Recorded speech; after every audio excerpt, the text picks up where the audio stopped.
We're here with Larry Rosenbaum of SOS Ministries, and we're just going to talk a little bit about ministry and life and things that are going on.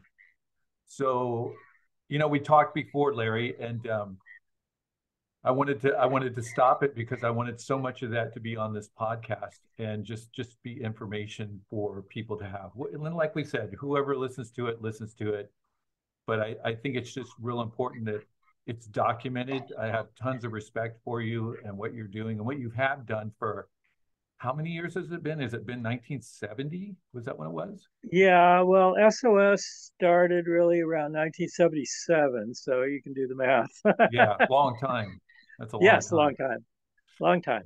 And I'm not the greatest reader in the world, but I went to the website and read some of your articles on there, and they spoke to me so much of just things that I've seen that sometimes when I mention it to people, they're just like, I don't get it. I don't, and just it talked to, I remember some of the ones that I read were about when you interacted with people like at Fisherman's Wharf, when they're going somewhere, they're on vacation, they didn't want to talk much, but they were cordial, but you knew when to kind of just push in. And when you just said, hey, okay, thanks for giving me the time to talk with you and letting him go and not making it like a weird scene.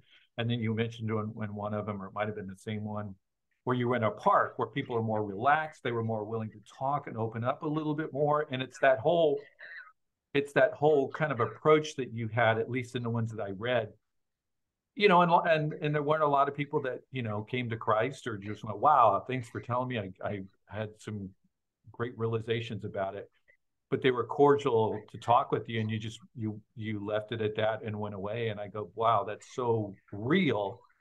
um, and sometimes for me that's very frustrating because you see how it's changed your life, each of us, how God's worked in our life, and you think all you're doing is just trying to share that and say, there's some great things that God can do in your life, and they're like, thank you very much. We're here enjoying the sights, and I think we're done now. And you were really just, I thought you were excellent at that. And the articles, and I'm not that great of a reader. I read a few of them, and I wanted to read a lot more. I wanted to read a lot more um, before we had this podcast, but didn't happen. I'm going to be reading some more, and we may have another podcast. And I remember one that Ralph gave me was the How to Reach Your City for Christ or something like that. It was kind of a longer one. He gave me a PDF version of that, and I read a little bit of it, but like I said, I'm not a great quick reader. Um, but just your whole approach that you've done, and I remember seeing some old videos of SOS, I think on your site, like from the 80s, and I think confronting some of the gay community. Um, and I just thought this is like a treasure trove of evangelism that's just like on the street level. This isn't, I mean, it's great when people go to India and talk to thousands of people, but this is like in our country, which I've always felt is the evangelism uh, field that I was always kind of interested in. I never was interested in going to Uganda or Guam or wherever. It was always here in America, and you were doing it. And so when Ralph introduced us to what you were doing, like I said off the air, it was I was at a point where I'm like going, are we ever going to have a chance with any of these people? And I just felt like we weren't we weren't reaching the people. We were preaching to the crowd, and the outreach that I had done before was homeless, which is great. I didn't really feel like it was my calling, but I did a lot of worship and outreach and homeless in Stockton in that area. And it's great. You want to help the homeless, but I wanted to help the mayors. I wanted to help the people the shakers and movers of society. And I felt like going to San Francisco with what you were doing with the tourists coming through from all over the nation, all over the world. Um, it it really put it in a perspective that I felt like, yeah, I like this. And then when I heard you and Tots and Andrew and Michael speak, I thought, this is awesome. I mean, I felt like it doesn't get any better than this, in my opinion. Um, you guys are just really straight up with them. It's real positive. And, but on the flip side of that, people just walk on by and they don't pay attention, and, I mean, the last time we did it, I think it was the last time, when I brought my family, because I said, they got to experience this. They need to see what is going on here, the good, the bad, and the ugly, whether people don't respond or whether they hear tots or you speak or whether they hear us playing. They need to experience this. And from that, my 11-year-old started handing out tracts. And he was mentioning something about you today, or he mentioned about a week ago. He goes, "We need to go up and do that again."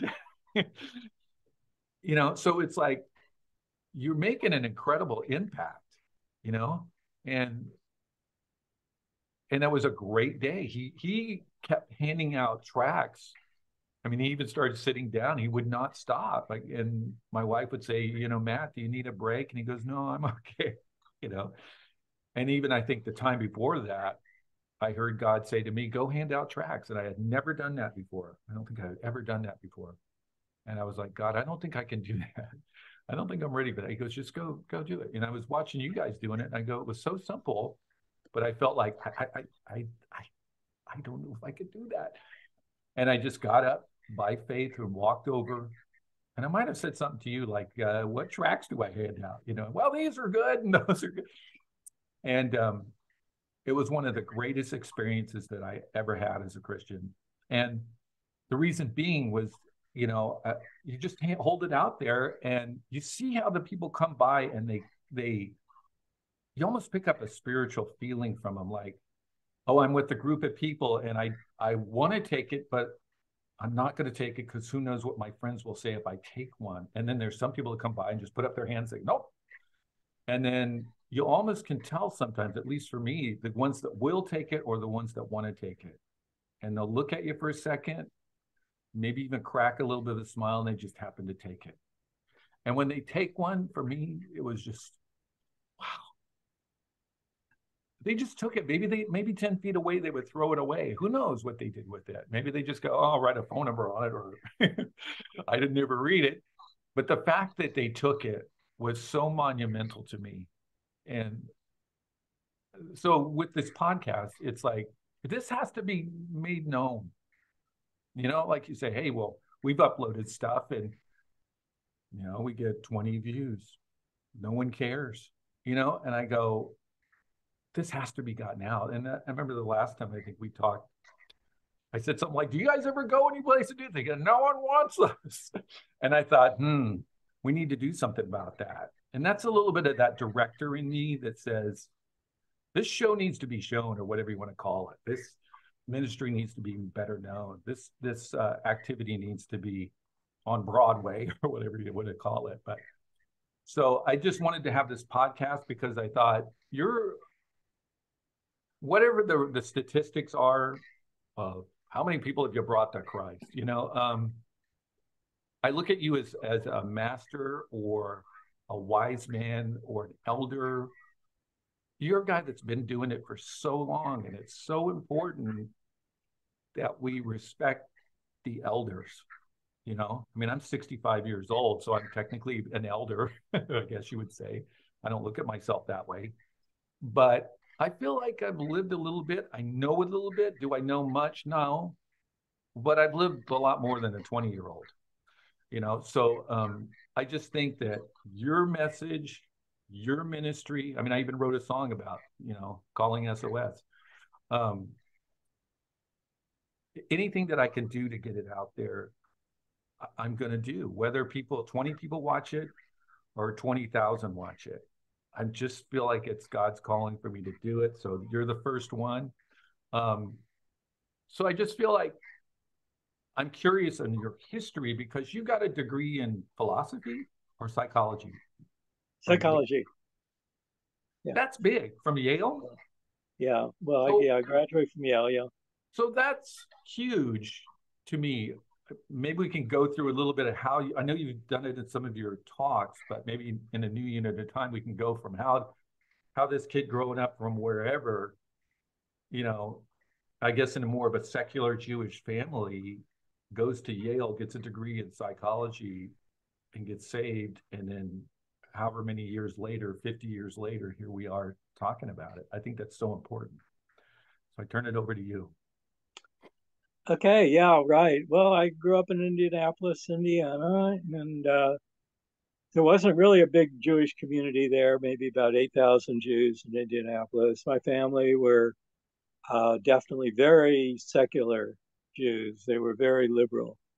My father would maybe go to the synagogue twice a year. My mother never, but yet they might definitely consider themselves, we are very Jewish. But of course, the question is, what does it mean to be Jewish? Well, our parents were Jewish, so we're Jewish. It's a cultural thing. It didn't really have anything to do with what they believed. Hmm. And so if I tried to question them about what do you really believe, they would say, well, we believe in God. Well, who is God? Oh, we have no idea. I mean, it's some abstract force of goodness in the universe that somehow came about through Darwin's theory of evolution, and Yeah. we have it's a great mystery, but yes, and I would ask them, well, what happens when we die? And they would say, well, live on in the memories of people who loved you, and so that was the afterlife, their sense of the afterlife. And so the Bible, no, they never really read the Bible. We had one sitting in our library at home, but nobody ever read it. And when I did go to the synagogue as a young person, I would listen to the messages, and they would have some scripture out of the Old Testament. They would talk about how you're supposed to love God with all your heart, mind, soul, and strength. Speak about Him when you sit in your house, you walk by the way, teach God's ways diligently to your children, and so on and so forth. I'd hear that every time I would go to the synagogue, same words. And I would look at these people and I say, none of them are doing this. Hmm. None of them, they love God, talk about Him when you sit down and watch. They never talked about God. They never thought about God. They didn't, God was the least important thing in their life. It was all about money, things, material things, job, whatever, Hmm. you know, just life, but Yeah. not, totally a secular world. I mean, because really, once you hold to Darwin's theory of evolution, in the beginning there was nothing, and all of a sudden we're all here, over billions of years, purely by accident, purely by chance. Yeah. And so as I grew up, I realized the hypocrisy that was in the background that I was in. And, they were saying one thing, but what they actually believed was something totally different. And as I went to college, at Yale, I studied a lot of philosophy. I studied about existentialism. That was the most popular philosophy at the time. And we studied these French existentialists who were atheists. And they said, there is no God. And they said life is meaningless and absurd. And I realized that if what they were saying was true, if there is no God, if all we are is the result of some explosion that took place billions of years ago, the Big Bang, and we're, a total accident, then life really has no meaning and no purpose. Mm. And so what difference? Nothing matters really. And so I began a spiritual journey, to try to find out, is that the case? Is there really no God? Is life really meaningless? Or, and I realized that the question of whether life has meaning came down to the question, is there a God, an intelligent creator who put us here for a reason? And so I started a search, that took me a number of years. And so I graduated in 1967. I got involved in drugs in 1967, like a lot of Yeah. Right. college students did at the time, a lot of people did. And so I got involved in the psychedelic drugs, marijuana, and then LSD and all that. Came to San Francisco. I was here in San Francisco at Haight Ashbury in the summer of 67. At the time, I had Hmm. hair, long hair, and a big Yeah. beard. I looked like a hippie. I was a hippie. I hung out, went to the rock concerts, did all the things hippies did, hung out on Haight Street, listened to all the bands that were around at that time, went to the big rock concerts, all that kind of stuff, and got stoned. And, sex, drugs, rock and roll. That was our Yeah. life. Hmm. And yet also I got into Eastern religion, like the Beatles and many of the groups, Hinduism, and studied Hinduism for a number of years, trying to find answers. But again, even in Hinduism, the answer is what? They have the word called Maya, which is illusion. And basically, when a person becomes enlightened in Hinduism, they realize that everything they see around them is an illusion. It's not really here. There's Mm. really nothing here. And so, I realized that wasn't giving an answer either. It was just bringing us to emptiness. You get reincarnated over and over and over again until eventually you realize that nothing matters. Nothing's Mm-hmm. real. As Right. like the Beatles would say in some of their songs, nothing is real. Yeah. No, Yeah. and that's the thing. It's all an illusion. Mm-hmm. Yeah, So then, so you graduated in 67. Wow. I yeah. mean, it's like that time, if you were to look at a person who walked through really kind of you kind of look at it as a social change, but at the same time a social collapse in a sense, um, where you went from the 50s. I mean, not that things weren't there weren't like, housewives doing speed kind of whatever they call it, amphetamines or something to keep going through the day, or alcohol or narcotics were there as well. But it seems like it just blasted onto the stage, post Beatle when they started getting into that psychedelic period. 67 being that, I don't know if you want to call it the peak or the explosion of that. I came in 10 years later, and got corrupted by it all, you know, and went from being basically a jock playing football as a kid to, in 73, become stopping that and becoming a musician. And, my hair went long and, the drugs and the acid and all that kind of stuff in the 70s. And, I still look at it as it devastated me, you know, and you were right in the thick of the beginning of that. And so from 67, did you mention that you gave your life to Christ in 70, or when was That's that right. time? That's right. 1970. Yeah. So So from 67 to 70, I was into the whole hippie thing. yeah. I still was in college. I graduated from Yale in 67. I went on to graduate school, first at the University of Chicago for a year, Wow. then at Brandeis. And I got a master's degree at Brandeis in psychology. I studied with Abraham Maslow, who was very famous, the founder of humanistic psychology. And so I studied all that stuff. But at the same time, I was just taking drugs constantly, throughout this whole time, harder and harder to study, and so Yeah. on. Wow. And so then I finished college, 1970.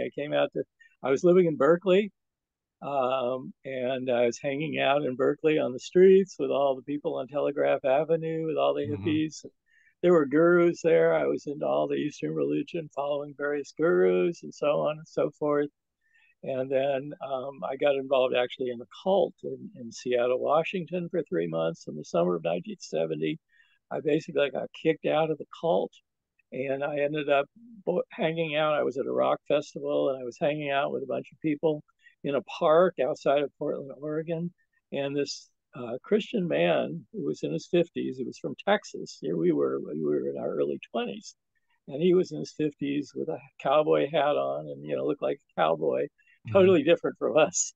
And he was preaching the gospel to us. Wow. And so at the park, there was about 50 or 60 of us hippies there. He started preaching to all of us, about Jesus, and nobody really, oh come on, you old man, we don't want to hear about this and Yeah. stuff. But then he basically, we had nowhere to stay. We were in this park with no money, nowhere to stay, and we didn't know what we were going to do.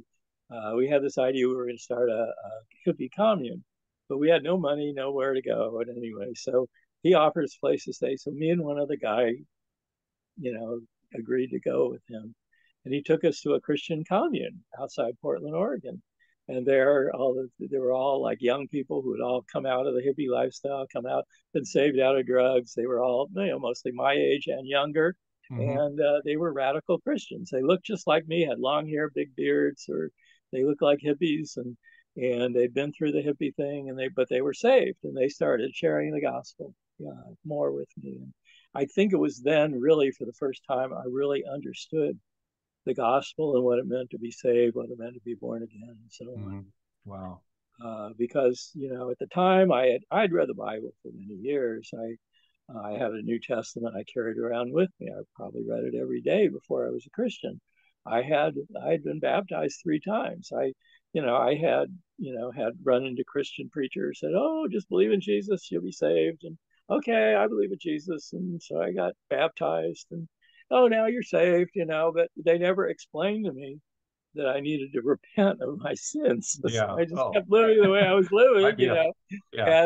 and saying, "Oh, I'm a Christian. Yeah, I believe in Jesus. Yeah, He died for our sins. So Let's go now smoke there's some no weed. such thing as sin. I can live as I please." Yeah. And that was my idea of Christianity, was that Jesus died for our sins, so there's no more sin, so we can live however we want. Yeah. And I was, Um, not just into the drug thing. Okay, I was also into the whole San Francisco homosexual scene. I was very much into hmm, that. And well, so I got very active, very promiscuous, and very much into that. I was out openly gay. I marched in gay rights parades back in the 60s. And wow. even my picture was on the cover of a gay newspaper back then. I've Wow. never seen it since, but it was there. Yeah. And so I was very much into that whole lifestyle. So God took me out of that too in Amazing. September of 1970, when I was saved. I joined. I actually moved went into this Christian commune near Portland, Oregon, with these other Christians. Got saved and lived with them. I lived in that ministry for 4.5 years and got a grounding in the Wow. Lord through that. Yeah. Hmm. Wow. It's amazing. And where do I go from here? So that's about 1974 when, No, 1970 is when I got saved. and then you September stayed of there for, 1970. and then you And I stayed there lived for a few. there. I was in that ministry. This was the largest of the Jesus People communal ministries. It was called Shiloh. And so we had houses. We had probably about 50 houses in almost every major city in the US. And these were communal houses where Christians would live together. Maybe 30, 40 Christians might live in a single Hmm. house. And we were very evangelistic. We would go out on the streets. We'd invite people to come to our house. All the hippies were traveling around, hitchhiking around the country. They Yeah. knew that they could always go to a Shiloh house and get a place to stay, get a meal, food to Hmm. eat. We'd invite people to come over for a meal, come over, spend the night, get a place to stay. But they would also come to, we'd have a Bible study every night. They'd hear the Yeah. gospel. We would witness to them, and many of them got saved. Yeah. Hmm. Yeah, through that time. Yeah. I remember watching a documentary called The Children of God, and it was about the, kind of Jesus movement at that time period. I don't remember hearing about Shiloh, but there was some guy, I can't remember his name. There was also Well, that, there was a group called Children of God, but they they kind of, started out Christian, but became a cult, became a yeah, very yeah, evil that's the cult. one that was, there was They some they guy still involved. exist. There's a guy named David Berg who ran that, but Yeah, no, but in the different than Jesus, that one. yeah, Yeah, but he started out actually. He started out in a Christian ministry. He was a leader of a teen challenge, and yeah, so it was a Christian ministry, but he got super super weird yeah, and yeah, that's what perverted, and their group actually still, I think, still they exists. do. They became a worldwide thing, but it was just a super evil cult. It was Yeah, I very remember it. That sexual was and the whole thing about, that was the whole thing very about, evil. Yeah, yeah, it yeah, was very really, distorting the Bible. yeah, Yeah, it's sad how stuff like that happens. It seems like movements yeah, start with a good intention, and then later on they just get all weird or fractured or just, yeah, you know, sad. yeah. But at any rate, in the Jesus movement, there were a number of communal ministries. There was also Mhm. our ministry actually came out of Calvary Chapel in Costa Mesa, Yeah, Southern Chuck Smith. California, Chuck Yeah, Smith. And so, I mean, they were a huge, they started out really small. They were only maybe 30 people, and they became, 5,000, 10,000. There's probably 20,000 there now. yeah, And so, Chuck Smith, they were baptizing 500 people a week in the yeah, Pacific Ocean. And so they made the cover of Time magazine and all these big magazines. And so it was a well-known phenomenon, but there was probably, maybe upwards of 1 million Christians in the Jesus movement altogether during that time, from around 1968 through 1978, I would say is really the time of the Jesus movement. yeah. I got saved in Foursquare Church, Calvary Chapel in Morgan Hill, and there was Uh-huh. a lot of referencing to Chuck Smith and Amy Semple McPherson too Yeah. with the Foursquare, but a lot of Chuck Smith in a relationship, and I always look at it and that was 1996, Church on the Rock, Okay. Calvary Chapel Church. Um, and it was a perfect place for me to get saved because it was much more loosey kind of. They had that history of like, coming out of the hippie Hmm. movement and stuff Yeah. like that. And if I would have gone to like some sort of straight laced church where, they just sat and listened to the sermon, got up and left, kind of like where I go now, I might have, I don't think I would have, but there would be a much higher likelihood that I would have just turned and walked away, you know. But these were all ex hippies and rockers, and then the Chuck Smith thing with that history that was being explained in the Foursquare, and I felt like, yeah, this is a great place to be. I can be myself. It's much more looser, and the teaching was good, and the worship. I grew up in a Southern Baptist thing. My mom was very devout, and and that was in the '60s where it was like no drums. It was either my mom played piano or they had organ. So she was either playing piano or in the choir with a robe on. And so that was my idea of church. And I was just like, once I got sort of hooked on the Beatles, I just felt like, I don't want that, you know? And then coming into the Foursquare Calvary Chapel system, it was, the worship team was a rock band with drums. And I was like, this is great. Within a month, I was in the worship team, and so that was a perfect place for me to get saved, was from that Calvary Chapel movement. Anyway, just as a little aside. Yeah, no, and I agree because I don't, I don't think I could have gotten saved in any church, any regular church Yeah. at the time. I was so anti that. I would have gone and gotten bored, never gone back. Yeah. But this was totally different. These were all people that I could relate to. They were my age or younger. I was, probably a little older than most of them. Actually, I was 24, but they were probably, a lot of them were in their teens and early 20s. And they had all been hippies, almost not everybody, but almost all of them had. They almost all had long hair, and some of them had beards, whatever, but they all were long haired, hippie type looking people wearing jeans and so on, and very informal. And we, Yeah. we had sort of contemporary music in our house. We usually had people play guitar and sing songs, and we were very informal, but we did study the Bible and we believed the Bible and we tried Yeah. to live by the Bible. And so but it was something I could relate to. But it was also the thing. It wasn't like just going to church on Sunday or going twice a week. Or I needed more than that. I needed Yeah. something more intense. And so I was in a living situation where I was around Christians all day long, 24 hours a day. Hmm. I was always around Christians, and we constantly had fellowship. We're constantly talking about scriptures. We were constantly praying together. Yeah. And so that constant spiritual input is what I needed to Yeah. leave that old lifestyle and get a solid foundation in the Lord. Yeah. So that bridge from that was the so you're at the church, Calvary Chapel, Costa Mesa, Chuck Smith. That was where you were at, or in that specific church? Well, that was our ministry. Shiloh Ministry came out of that. Out of that. They had a series of Christian houses down in Southern California that attended Calvary Chapel, but then these houses moved up to Oregon. So you're still in And Oregon at and that so time. right, so our ministry moved up to basically to Eugene, Oregon, and then it started some other houses in some other cities. And we had one right outside Portland, Oregon, which is at the time there was quite a few houses. I don't know, maybe 20 or something around the country. But when I got saved in the house that was in Portland, Oregon, or Mhm. right outside Portland, Oregon. So how did you get from there to, I think you were saying in '77 you hooked up with the SOS Ministries, or it was Well, called something else? 75 is when 1975 is when I came to San Francisco. Okay, at the time I was living in a Shiloh ministry in Orlando, Florida. We had a house in Orlando, Florida. That was a great ministry. We ministered to the people there and Yeah. did a lot of evangelism. We saw a lot of people get saved and so on.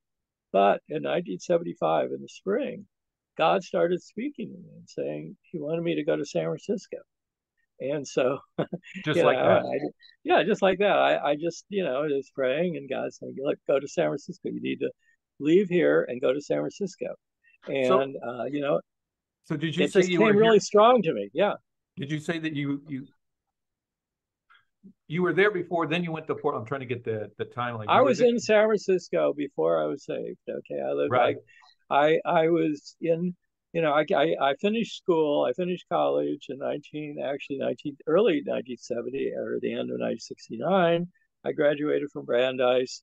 I moved to Berkeley. I was living in Berkeley for about, half a year before I joined that cult in 1970. And at the end of the summer is when I got saved. In September of 1970, I got saved in Shiloh in Portland, Oregon. So, but I lived in a number of places in the Shiloh ministry, and in 1975, it turned out I was in Orlando, Florida, in Yeah. a house that we And had there. so But God calls you back here. God started speaking to me, go to San Francisco. And our ministry, it was pretty, what could I say? They were sort of controlling. They had a little issue here. But, you didn't just tell your leader, the leader of the ministry, look, I'm going to San Francisco and everything's fine. That don't happen. It's, Yeah. they tell you where you go. You didn't, they told me to come to Orlando. That's why I went to Orlando. They told me, okay, now you're going, be part of this house. We had a house in San Francisco, but they didn't tell me to go there. Yeah. So when I started talking to leaders, I got a little pushback, and and it just took a while to get them convinced. Look, God's really speaking to me. I really need to do this, and I have no peace about staying here. I have to go, and I don't know what's going to happen. I know I got to preach the gospel. I didn't know what that would look like, but maybe witness to my old friends from when I lived there before, whatever. But anyway, finally they agreed to let me do it reluctantly, and so I came to San Francisco in 1975 in the spring. And so that's when I moved to San Francisco. But I had no concept of what I was going to do or anything. There was a Shiloh ministry. And so I went over to their house. They were doing some street evangelism, and so I started doing some street evangelism with them. Our street evangelism was we would pass out tracts, we would talk to people about Jesus, we would invite people to the house, invite them to come to dinner, invite them to come to a Bible study. And invite them to spend the night. And so that's what we were doing in San Francisco. And we never preached on the street. I had never preached, never done anything like that. So I was just working with them. And then around 1977, I started trying to reach out to other churches and seeing, well, can I get some other churches involved in evangelism?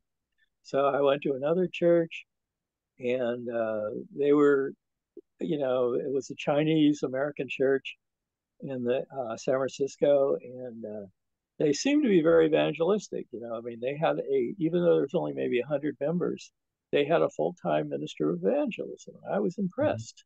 Yeah. Wow, they have a full-time minister of evangelism. So everybody in the church had been through the evangelism class. They had been to the advanced evangelism class, which lasted quite a long time. So I said, hey, this is great. So I'll go to this church and start trying to witness with these people. So I would say, hey, let's go to Golden Gate Park and let's go witness to some people.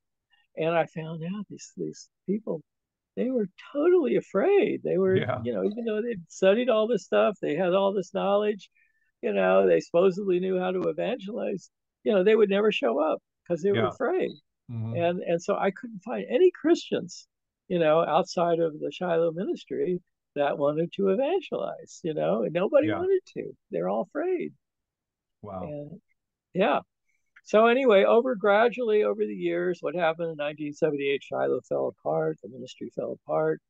Um, but over the years, gradually, I did meet a few Christian evangelists and a few pastors that did want to evangelize and wanted to get their church involved in evangelism. And so around 1978, 79, every 6 weeks, we would do an outreach, and we would have sometimes there was churches in the Bay Area that would come, maybe bring 40 or 50 Christians. We'd have people from Santa Cruz, from the Russian River, from Sacramento. And so Wow. often, every 6 weeks, we would have like 200 Christians involved in evangelism outreach. Mm-hmm. And,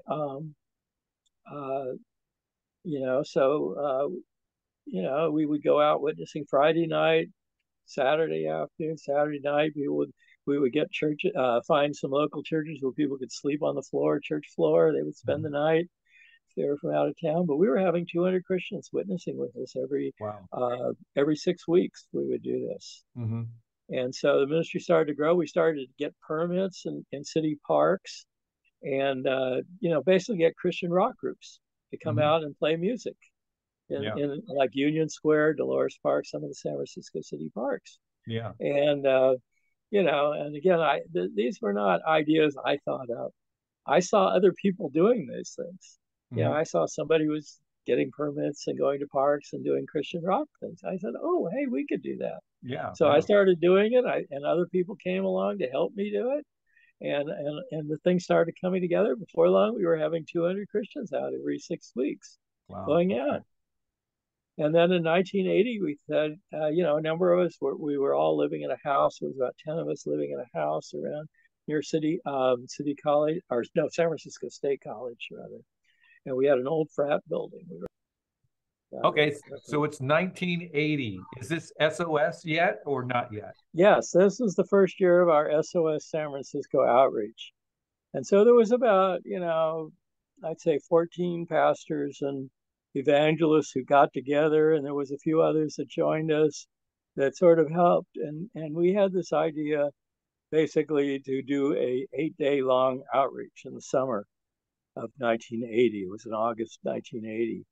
And so we were planning this big outreach. We were going to see how many Christians we get to come. We were getting churches in San Francisco to come and work with us and at least, open up their buildings for people to stay and so on. And so we planned this big outreach. We had 10 team leaders to lead different teams and so on. So we planned this whole thing. And, basically, there was a big Christian festival. It was called Jesus West Coast in Santa Rosa. And they had that every year. There was about 3,000 Christians went to it. And so anyway, we had a booth there. We were able to at least make announcements there about our outreach and everything. And a lot of the people that came from that festival. And they were sort of Jesus people, you know, movement people and people that had come out of that or, pretty young adults, whatever.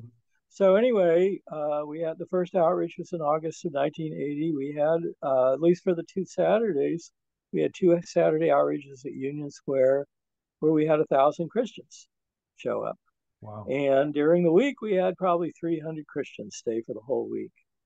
And so the ministry actually just sort of exploded, in terms of numbers of Yeah. people. Everybody knew about it. It was just amazing, just Wow. to see how quickly everything grew. And a lot of it had to do with the fact that there were a lot of still Jesus movement Christians that were around that were into street evangelism. They wanted to evangelize. And so they all came to San Francisco and we had these huge outreaches at Union Square. We sent 10 teams around the city. The first year we printed up 400,000 gospel tracts, Wow. and that we basically gave out almost all of them that week. So we Wow. gave out almost 400,000 tracts in 1 week, Man. and so it was amazing the effect we had on the city. Yeah. Okay, so that was 1980. And the next year, 1981, the word had gotten around, not just among Christians, but among, unsaved people about us. And there was also things going on called, there was Anita Bryant, there was the Moral Majority, Hmm. Jerry Falwell, all this stuff Yeah. coming out against homosexual rights and these political movements that were sort of associated with Christianity. And so what happened was that certain people, some of the gay activists in San Francisco, started organizing their own thing against us. Hmm. And they said, these people are the moral majority. They're out here to take away your freedom, and they're a political group and so on. Because we were totally non-political. All Yeah. we did was preach the gospel about Jesus. We were not doing any of that stuff. Anyway, Okay, so it was the counter. right, 1981. There was okay. We had 2 Saturday outreaches at Union Square. Okay, and we had about 500 Christians come and about 3,000 protesters. Okay, so a Wow. lot of them were homosexuals, but they're also just leftists of various stripes. And there was a church called Glide Church, which was I very know them. anti-Christian, and they Yeah, it's brought a lot of amazing. people. Their pastor Cecil Williams was Hmm. there protesting us, and so they were all there. blowing whistles in our ears. They would take people's Bibles, tear them up, burn their Wow. Bibles. They would, I mean, it was just a really nasty scene. The police were all there with the riot gear. They were all there in riot gear. There was a whole bunch of police around, and all the news media were there. We were on the Sunday San Francisco Examiner with a big newspaper in the city. We were on the cover, our story with our picture of our outreach and all the protesters and everything. Hmm. So it was quite a scene. Wow. Yeah. But there was actually nobody got hurt. You know, and we were able to minister to people. We tried our best to minister to people, and Hmm. and what we did was we couldn't hear anything. You couldn't hear what was being said from the stage because there's so much noise. And so the worship band that was up there, they started singing "Oh, the Blood of Jesus." Hmm. It washes white as snow. And they just kept singing it over and over again. And so we all got that song. We just kept doing that. Oh, the blood of Jesus, Wow. it washes white as snow. And we just did that for like, maybe 45 minutes or more. And everything sort of got peaceful, quieted down. It was really Wow. amazing. Yeah, We it's could sense amazing. the presence of God there. And so it was really a wonderful outreach. But at the same time, even today, I will go out on the street and I will meet Christians, and they will say, "You know what? We used to witness with you in SOS." I said, "Oh, when was that?" They said, "1981." No matter how many years later it was, Yeah. they witnessed. They came in 1981, and they never came again. They were so Wow. scared by what they saw. They were so Yeah. frightened that they never went out again. They never joined us again. And so from that point on, the ministry started decreasing in numbers.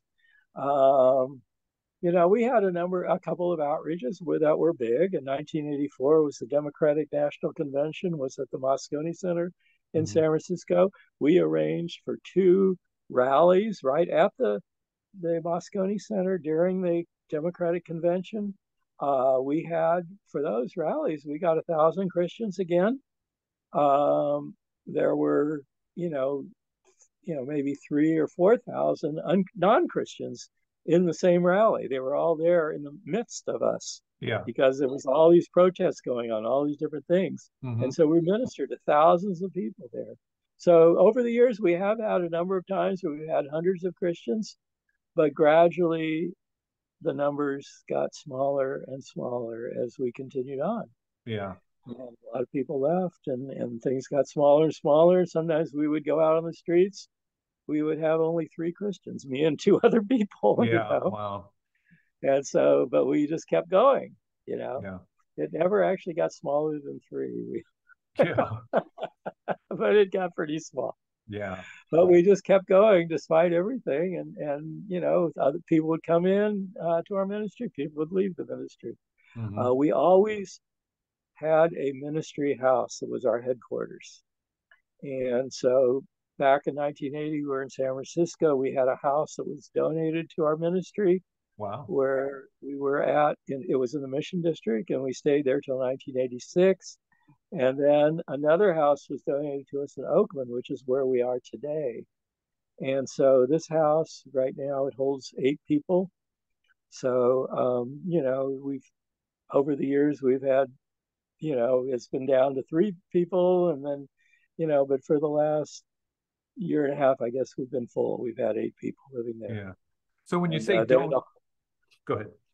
they're the heart of the ministry, of the people that are living in the house. Because if you want to live in our ministry house, you have to commit yourself to witnessing with us basically 6 times a month on Friday and Saturday. We go out 3 weekends a month. Hmm. And so every single person in the house has committed to going out on the street and witnessing with us Wow. um, 6 times a month. So when you say donate, does that mean, hey, we'll let you live there rent free, or do they say, here, that's your house? They gave it to us. So they They turned gave the it to title us. over to you and just said, Yeah, yeah. you own the The house. corporation. We Wow. had a nonprofit corporation That's that we had incredible. established, and the houses were donated to us. Now, the house in San Francisco, there was a mortgage on it, but a lot of different things happened, got complicated. But anyway, we've ended up with this one house in Oakland, Yeah. and it's paid off.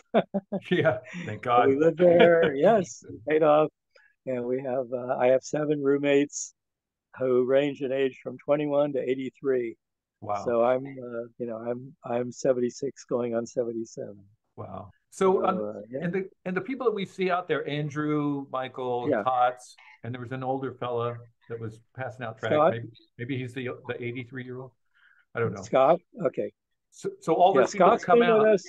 Yeah, and they're all living in our house. All those people live in our house. Yeah. yeah, that's amazing. So and so we kind of zoomed up to the present time, which is great because we're at 19 minutes, so I'm not quite sure when it's going to end. But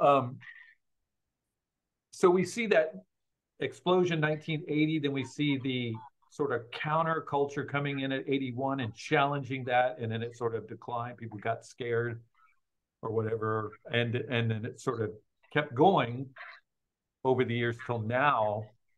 And kind of one of the big questions I have from Mhm. all that experience, I mean, we're talking about you Yeah. growing up. I mean, Yeah. as early as Larry was born and can, see things around him through all of that, which is amazing. And to now, like when I came out there, I felt like this is incredible. It doesn't get any better than this. These guys are preaching the word. I don't know if I would, maybe I would. I mean, I never took the mic to do that. I kind of tended to do it through the music by writing songs. Um, but I thought it was very bold, every one of them, and yourself included. And but it wasn't hateful, but it wasn't namby-pamby, It was pretty straightforward about sin and what sin will do to you, and and your need for redemption and saving and that walk with Christ. So I thought it was fantastic, and it really rejuvenated me because I felt like I didn't know where to go. I didn't, I did some outreach before, and I did a thing called Celebrate Jesus in 2007. And I thought, I'm never going to do that again because the musicians were great. The evangelistic musicians were great. They showed up. The city kind of gave me some problems. At first, they said you can use this amphitheater. And then they said, oh, you're a religious group. We have to charge you for it. And it was like $800. I didn't have it. So we eventually paid for it. They were really fine. But I felt that the hardest thing was getting the other churches to come out. And it was just come out to this city amphitheater and just celebrate Jesus in music and in word. And we had one pastor, I think, that gave a message, but most of them just said, "Good best of luck to you. I hope that goes well for you." But they didn't come out, and it was all the logistics of it just overwhelmed me, and I just said, "I'm not going to do that again." I did it one other time when I went to another Calvary church here in Tracy. Um, and at that one it was not good at all. It was hot and no one showed up at that park. And so, but even beyond that, I just felt like, guys, we need to do something here. We need to reach the people. It's got to be real. And when I came out to your guys' ministry, it gave me a shot in the side that I said, that's why one of the last times I was out there passing out the tracks, I go, I feel like I was made for this. I feel like this is what I'm supposed to do. And so why that doesn't get, well, it did with my son, why that doesn't electrify other people in mass. I mean, yeah, you get the ones and twos and the threes and the fours, and maybe somebody comes for a while and then they leave. I look at all those people filing by and ignoring us intentionally. You know, I mean, you think that someone would come by. The juggler, if the juggler was down there, they kind of look at the juggler and go, juggling, he's juggling, but we got to go and catch our train or something. They would they would look at the juggler as they're walking by and go, oh, yeah, he's juggling. But with us, it's like, don't look, just keep walking.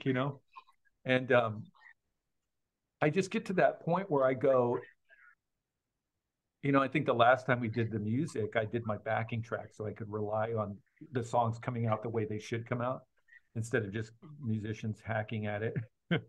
um, and I felt really good about that.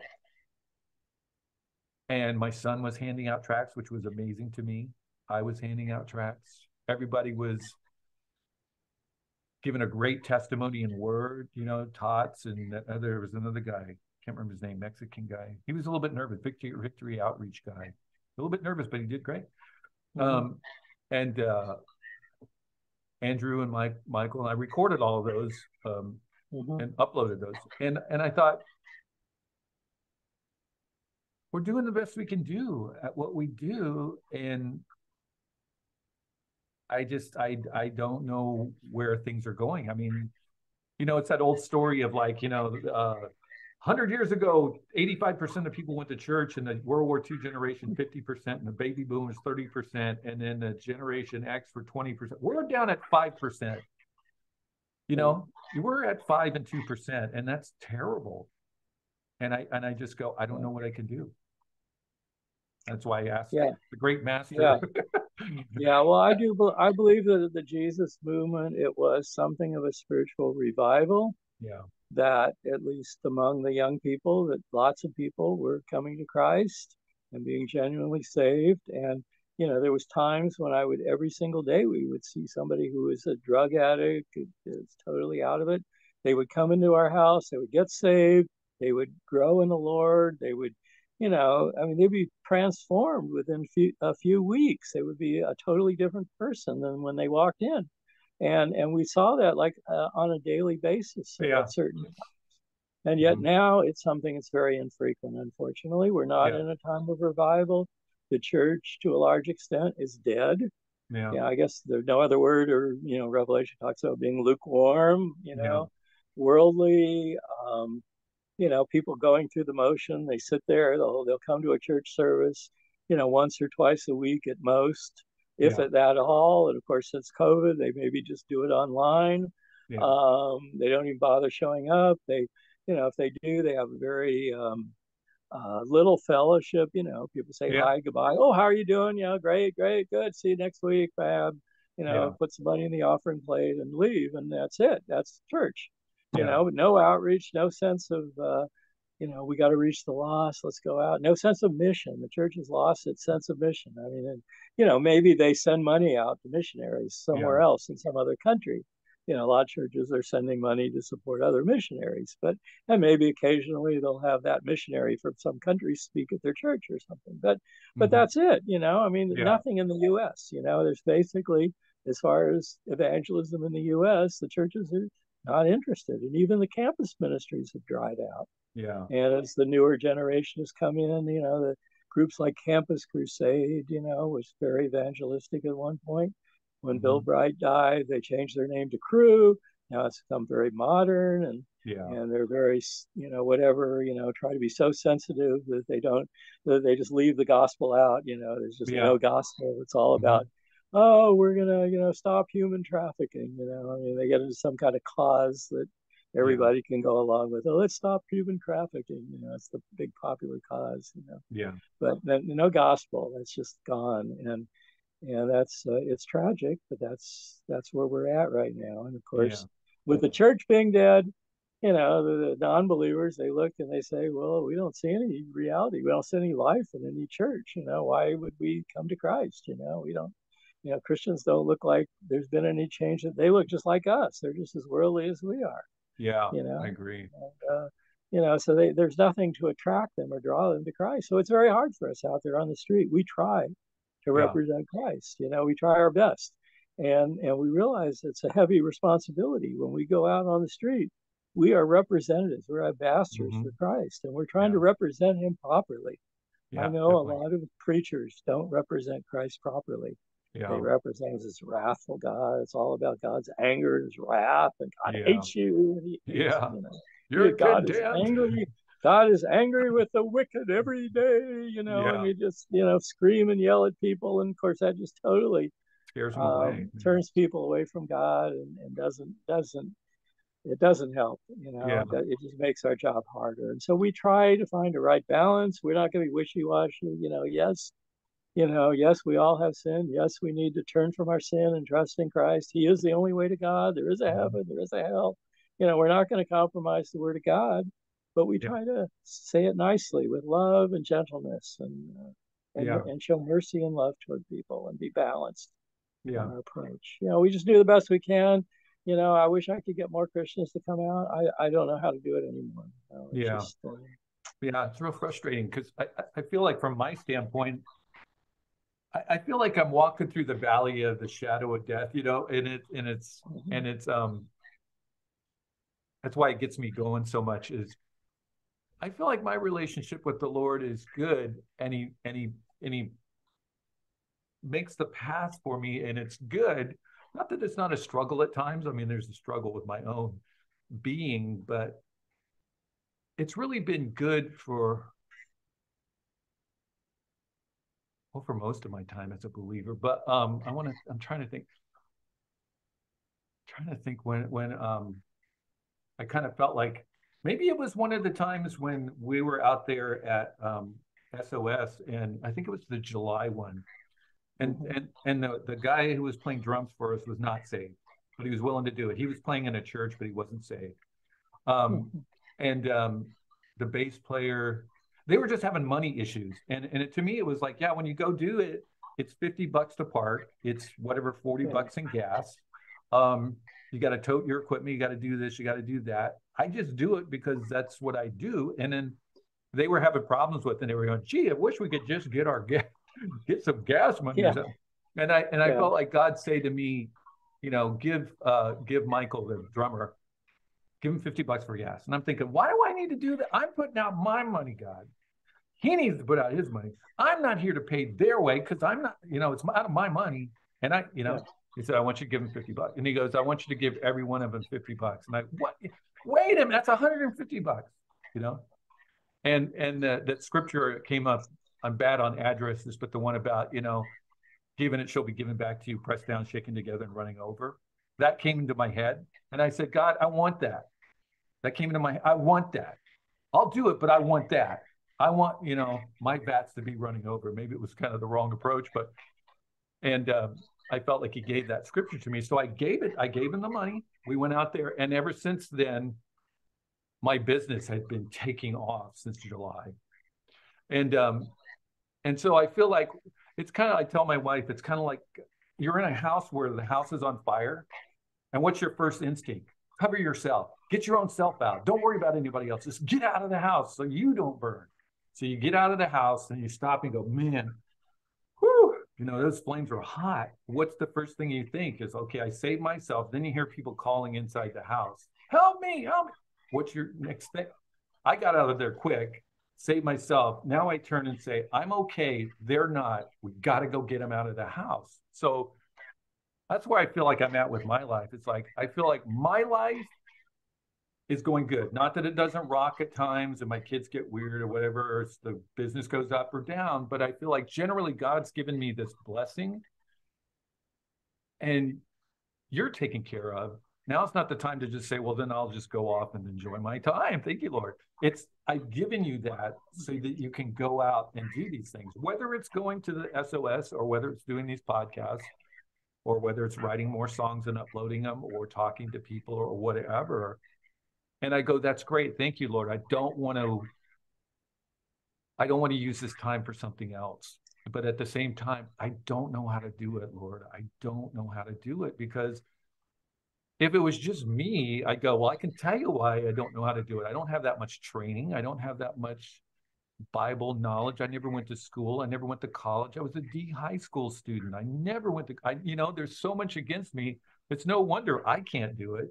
But then when I look at like, the SOS going from 1,000 to 3 or 4 or 5 or 6, and the church is being that way and dying on the vine and they're boring. And, if you do see excitement in the church, it's that sort of new age. Everybody's got tattoos and braided hair. They look like the world, you know rock and music. I understand, but it sounds like the world, and that's you're trying to be attractive to the sinner, but you're not asking the sinner to say repent from that. You're just saying you're trying to get butts in the seat, and that's where you get that sort of skew that it's like I don't see the advantage in that. I can get that at my local rock crazy festival ecstasy party. Why do I need to come to a church? Because there's no difference. And I go, well, at this point in your life, what are you going to do? And I go, God, yeah, that's, I'm trying to do what I can do. So I kind of come to a guy who's got a track record of that, and I say, Larry, what do we do? As we kind of sort of wrap this up and this is something that other people can look at and hear your testimony. Even, I hate to say it, even after you're long, we're all going to go, you know, Oh, and really? I didn't know that. That's news. There's going to be a time when Larry, has gone to heaven and he's not going to be there, Yeah, to do these things. And likewise with me, I'm right behind yeah, you. So document it. I've got Michael and Andrew and Tots. Those recordings are going to stay up on the web, and somebody 10 years from now might go, this Tots guy is really speaking to me. right. Let me see when this video was uploaded 10 years ago.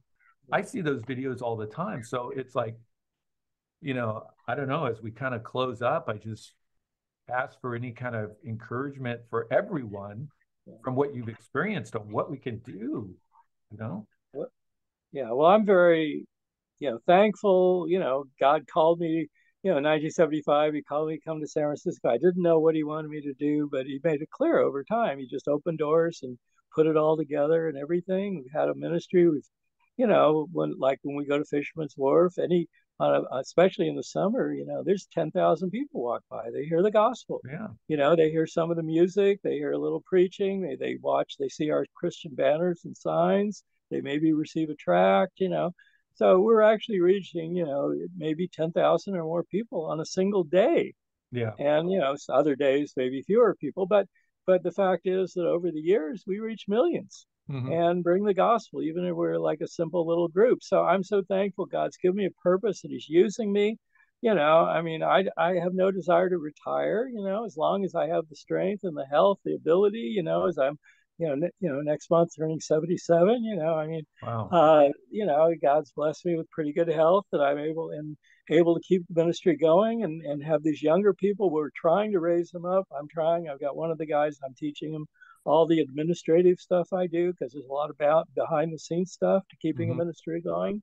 And Yeah. so my hope is that, if the Lord tarries and we're, Yeah. the world's still here in another 10, 20 years past the time when I'm alive, that these younger people will take up the mantle and continue it and continue to preach the gospel until Jesus returns. That Yeah.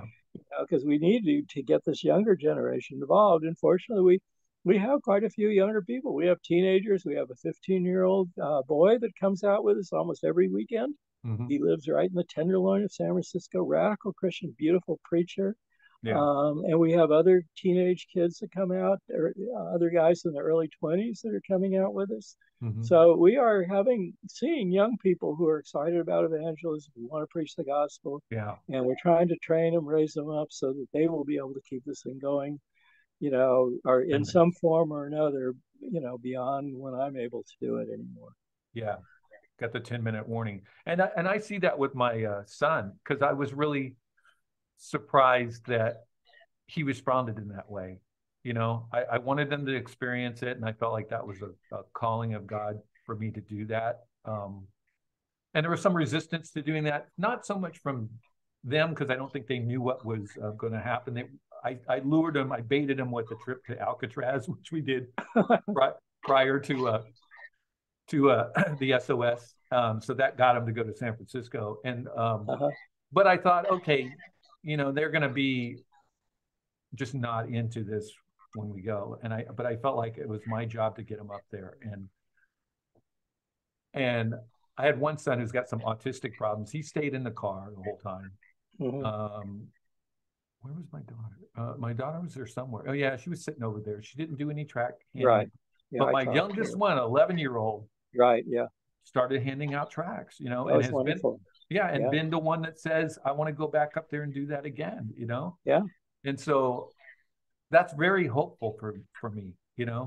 And in that very personal, it's one thing reaching out to other people, and you hear that a lot of times with pastors where they spend their life uh, preaching the gospel, and their kids, get ignored or whatever. They go and become radicalized.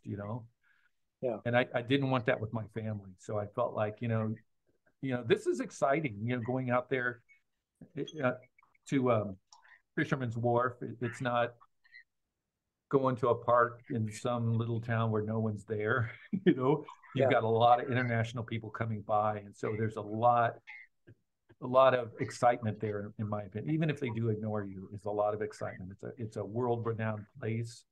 It's your marketplace. You know, it's your Damascus, Jerusalem, Rome. You know, square to where everybody and anyone is going to come by there, and you don't know who's going to swing by or hear a message or take a track. So, I mean, I applaud it. You know, I want to be, whatever God wants me to be, either coming out there again or whatever, um, a part of it. And so that's why I wanted to have this podcast. And you were the first one that came up to me of just, somebody who's been doing it forever, and get your story, and that other people will hear your story, and just keep going on, and not quitting, you know. And so I don't know. That's it. I don't know if you want to say anything before we finish Well, up. I mean, I think that's, if there's anything that's unusual or whatever about my life, lots of Christians do street evangelism, but very few stay with it. They Mm-hmm. may do it for 6 months, a year, a couple of years, but then they stop. They never do it again. Yeah. And there's very, very few Christians that have, consistently preached the gospel decade after decade after decade. Yeah. And God called me to San Francisco to preach the gospel in 1975. He didn't tell me to stop, so I'm going to Yeah. keep going. Yeah. He didn't tell me go anywhere else. He just said, stay here and preach the gospel. And so I'm just trying to be obedient. That's all. It shouldn't be a remarkable thing, but it is, because very few Christians do it. They just, Yeah. they don't stay with street evangelism. They get discouraged. I mean, look, we have spiritual warfare. The devil doesn't want us doing that. Yeah. And we get discouraged. We say, nobody's listening. We're wasting our time. They're just walking by. They're ignoring us. They won't take a track. All this kind of stuff. And we just have to believe God's word. He says, my word will not return void. It will accomplish its purpose. Yeah. And we may That's not awesome. see it. We may not see all the people who have come to Christ through our ministry. We probably only seen a small, tiny fraction of Yeah. the people, but I know people have been saved. They've been changed. They may never contact us. Yeah. Again, they may pick up a track, read it when they get home. They'll maybe never contact us. You Yeah. know, we don't know. But every once in a while, we hear about somebody. Oh yeah, I found your track. It was thrown away on the ground, and I Yeah. picked it up and read it and got saved. And Yeah. so Yeah. It's amazing. we never know. I Yeah. got it in prison. Somebody gave it to me. I was in Yeah. prison. Yeah. And I had lots of time on my hands. So I Yeah. started reading Yeah. it, and I started Yeah. reading the What else am I Bible. going to do? Yeah, That's yeah. awesome. So we see a lot of people saved in prison. We don't have a prison ministry, but we see a lot of people saved in prison. Yeah. It's amazing. Yeah. Yeah. But Definitely. sometimes that's what it takes for people. It's like they have lots of time on their hand to think about their life and think about what am I doing? Yeah. How did I get Hey, I'm here? going the Yeah. wrong way. I better change. Yeah. And so somebody tells them about Jesus, and they can receive it. But anyway, that's the thing. Just not to get discouraged. If you do a street evangelism, it's a temptation just to get discouraged. We walk by faith, not by sight. Mm-hmm. We have to just trust God that He's working in the hearts of people. I can't see inside their hearts. Yeah. I don't know who is being touched and who isn't. Yeah. They may act like they're not interested or something, but they're listening. Sure. Yeah. And we do, I mean, on Monday night, we have a house meeting. We get together. We had almost an hour of people sharing testimonies from last weekend, all the Mm-hmm. different people they talked to, and all the amazing conversations we had. We saw some wonderful conversations just in that last weekend. And every weekend it's like that. We get all these testimonies of different people that were super receptive to the gospel, that were really touched, that we really were able to have some progress with. So, yes, things are happening. Yeah. God's working. Well, I think Yes. it's awesome. I'm going to be praying about how God would have me, be involved in that more in the future. And so at the end of this, I'm going to put. You want me to just put the sosmen.com? Uh, Yes. anything else you want at the end of it, or? That's fine. That has all our contact information, our phone number, email, everything's on the website. Yeah. Yeah. And I'm going to be reading because I really enjoy them. They were easy to read, your Right. articles on there. And Mm-hmm. So I want to spend some more time reading those, and who knows, there might be another podcast where I say, when you were out doing the one on this guy, Okay. whoever, and what did he do, and just get more in depth because they're very very in I don't know if I guess I would say they were entertaining, but they were also very enlightening and very real. And so that's the thing that I feel like I need to have is very real, you know. Very real experiences with people and what they're feeling and what people like yourself, the evangelist, is feeling at that time. Whether it's like, yeah, I got discouraged, or I felt like I'm an idiot, or whatever, to try and unlock that thing to say no, keep going, keep going. God's showing you things here every step of the way, whether they ignore you or they cut you off, or. And so that's what I want to learn and make it available for other people to learn so they don't get discouraged. But anyway, we're down to the last 2 minutes. So I think that's probably, we're going to do it. I'm going to just see what I got here and upload it. I'll let you know when I get it uploaded, and we'll see what happens. Okay, thank you, Ian. It's good talking to you, and I sure appreciate your desire to get this message out about Yeah. street evangelism, about the importance. Yeah. We need to have purpose in our life, and this is the purpose. We're changing the eternal destiny of people. Yeah. That's what we have, the gospel message, and that gospel message is powerful. It's able to change people's eternal destiny, but Yeah, we I love need to it. speak it to people. We need to reach people wherever we are with the gospel, whether it's on the street or your neighbor or people Yeah. at work or your relatives or whoever. We need to reach people with the gospel, as many as we can, Yeah. before it's too late. So we got a minute and 29 seconds. So do you ever do any kind of thing online to like encourage people or with that? I haven't been doing a lot. Basically, our website, every month you'll see our newsletter, and then our newsletter has a teaching on evangelism, and Yeah. it has current testimonies of what's going on the street, and it has a schedule of upcoming outreaches that people can get involved in. Well, So definitely if we're they gonna have. happen to live in this area here, yeah. I'm gonna go to that and look more on that website too. I have a little bit, but there's so much to it that I want to delve into that. So we're in the final minute, so keep on rocking on, Larry, and I'll get this uploaded and we'll see what it looks like. Okay, well, thank you, Ian. All right, It's we'll good see you. talking to you. Have a great evening. Okay, you too. Bye. Okay, bye.